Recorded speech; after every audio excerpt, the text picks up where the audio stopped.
अस्सलाम वालेकुम। मेरा नाम है डॉक्टर उस्मान राना। आज से कुछ दिन पहले मस्जिद में फजर की नमाज़ पढ़ने के बाद हम दरस कुरान में बैठे हुए थे। हमारे एक मोहतरम साथी उठने लगे तो एकदम से फेंट होकर ज़मीन पर धड़ाम से गिरे।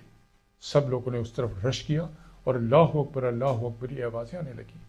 मैं थोड़ा सा डिस्टेंस पे था। जैसे ही मैं वहाँ पहुँचा मैंने देखा कि वो तो कार्डियक अरेस्ट में थे।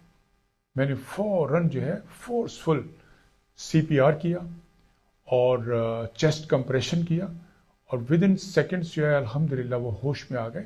हमारे एक और साथी जिनका घर मस्जिद के बिल्कुल करीब था वो BP अपरेटस ले आए। उनका जो BP चेक किया तो उनका ऊपर वाला ब्लड प्रेशर यानी सिस्टोलिक ब्लड प्रेशर 200 पे था और नीचे वाला ब्लड प्रेशर जो है डायस्टोलिक 120 पे था।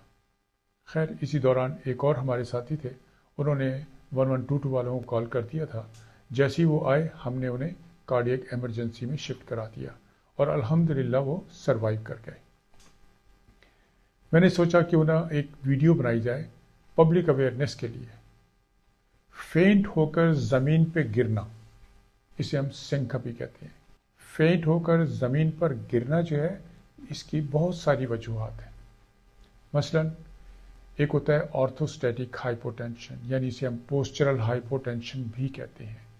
यानी अब ज़मीन पे कोई बंदा बैठा हुआ है या लेटा हुआ है और जब वो ऊपर उठने लगता है तो एकदम से उसका ब्लड प्रेशर ड्रॉप कर जाता है और वो फेंट होकर नीचे गिर जाता है। इसी तरह एक फेजोवेगल है, इसमें रिफ्लेक्स फेंटिंग होती है। मसलन पेनफुल स्टिमुलाई हुई है या कोई खौफ है कि उसका कोई ऑपरेशन होने वाला है या उसकी किसी बहुत ही क्लोज रिलेशन का ऑपरेशन होने वाला है, तो उस खौफ की वजह से वो रिफ्लेक्स फेंटिंग होती है।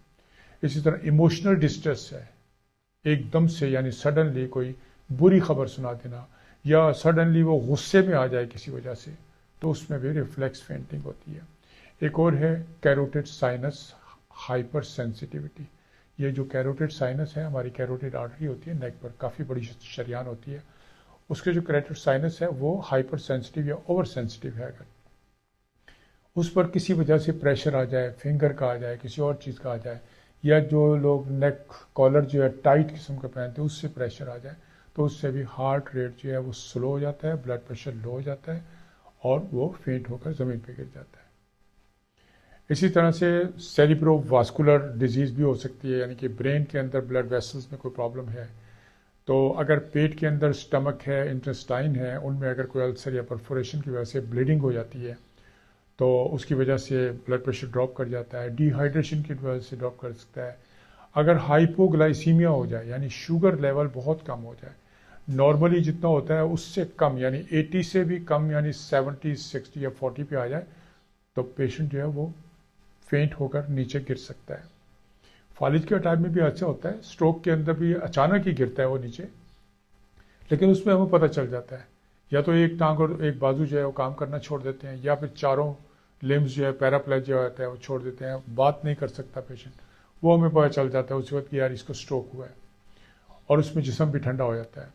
लेकिन इन सब कंडीशंस के अंदर जो है हमने क्या करना होता है, क्योंकि ब्लड प्रेशर ड्रॉप करता है इनमें, तो उसमें यूजुअली हमें क्या करना चाहिए, हमें जो है ना उसकी टांगें जो है ना वो ऊपर कर देनी चाहिए, यानी सर के लेवल से जो है ना ऊपर की तरफ उठा देनी चाहिए, ताकि ब्लड सर्कुलेट करे ब्रेन की तरफ जो है। जैसे ही ब्रेन की तरफ ब्लड जाएगा, ऑक्सीजनेटेड ब्लड जो है वो फौरन जो है ना पेशेंट थोड़ी देर में वो होश में आ जाएगा। जो दिल की वजह से जो है ना ये सिनकपी होती है। दिल की वजह से दो तरह की कंडीशंस होती हैं। एक होता है कार्डियक एरिथमियास और एक है स्ट्रक्चरल एब्नॉर्मेलिटी। अगर दिल के स्ट्रक्चर में कोई एब्नॉर्मेलिटी है, यानी कि एक बहुत बड़ी हमारी शरियान है, उसका जो वल्व है उसे हम कहते हैं एओर्टिक वल्व जो है, एओर्टिक वल्व स्टीनोसिस अगर हो जाए, उसमें अगर नैरो अगर हो जाए वो, तो क्या है ब्लड जो है वो ब्रेन तक नहीं पहुंच सकता। इसी तरह से हाइपरट्रॉफिक कार्डियोमायोपैथी है, उसमें दिल के पट्टे जो हैं वो थिक हो जाते हैं। एक और कंडीशन है जिसमें हार्ट फेलियर है, उसमें pumping ability of the heart जो है वो कम हो जाती है, रिड्यूस हो जाती है, पंप नहीं कर सकता, सही तरह से पंप नहीं करेगा तो ब्लड बाहर ब्रेन तक नहीं पहुंचेगा या वाइटल ऑर्गन्स तक नहीं पहुंचेगा। इसके बाद आता है cardiac arrhythmia, that is very important, ये बहुत ही इंपॉर्टेंट है, जो कि हमारे इस पेशेंट को भी हुआ था। अच्छा, उसमें दो तरह की चीज़ें हैं, इरेगुलर हार्ट बीट भी हो सकती हैं اور اس میں دل کی دھڑکن بہت سلو بھی ہو سکتی ہے، دل کی دھڑکن بہت تیز بھی ہو سکتی ہے۔ جس میں دل کی دھڑکن سلو ہوتی ہے وہ نارملی ہارٹ بیٹ جو ہے وہ 72 بیٹ پر منٹ کے حساب سے ہوتی ہے۔ اگر وہ 40 سے بھی کم ہو جائے، اور یہ کمپلیٹ ہارٹ بلاک میں ہوتا ہے۔ ہمارے دل میں ایک بیٹری ہوتی ہے، وہ بیٹری کرنٹ جنریٹ کرتی ہے اور کرنٹ آگے پھینکتی ہے، تو اسی کرنٹ کی وجہ سے جو ہمارا دل جو ہے وہ دھڑکتا ہے۔ اگر وہ بیٹری ہماری کمزور ہو جائے تو جسے ہم پیس میکر بھی کہتے ہیں، اگر وہ کمزور ہو جائے تو دل کی دھڑکن بہت سلو ہو جاتی ہے۔ اگر وہ 40 بیٹ سے کم ہو جائے تو اسے ہم کمپلیٹ ہارٹ بلاک کہتے ہیں۔ اس میں بھی پیشنٹ نیچے گرتا ہے، نیچے گرنے کے بعد جو ہے اس میں بلڈ جو ہے سرکولیٹ کرتا ہے برین کی طرف، اور وہ تھوڑی دیر میں اٹھ کے بیٹھ جاتا ہے۔ لیکن جس میں دل کی دھڑکن بہت تیز ہوتی ہے اس میں وینٹریکولر ٹیکیکارڈیا ہوتا ہے۔ وینٹریکولر ٹیکیکارڈیا میں اگر ریٹ جو ہے 250 سے 300 تک چلا گیا ہے تو اتنا ریٹ ہونے کے ساتھ کیا ہوگا، دل کی دھڑکن جو ہے وہ ایسے ہوگی، دل ایسے پمپ کرے گا، اور جو ہمارا جو گراف ہوتا ہے اس کے اوپر جو اس کی جو لائننگ آئے گی وہ ایسے ہوگی، یہ اس کا گراف پیپر پہ آئے گا۔ اور اس کے بعد تھوڑی سی بالکل سیکنڈز کے اندر جو ہے اس کے بعد وہ ہارٹ جو ہے کیونکہ بہت تیزی سے دھڑکتا ہے، اس میں کیا ہے بلڈ جو ہے دل سے باہر اچھی طرح سے پش نہیں کر سکتا، سفیشینٹ بلڈ جو ہے وہ باہر کی طرف پش نہیں ہوتا، اور نہ ہی وہ ریسیو کر سکتا ہے، یعنی ان پٹ اور آؤٹ پٹ دونوں کم ہو جاتے ہیں۔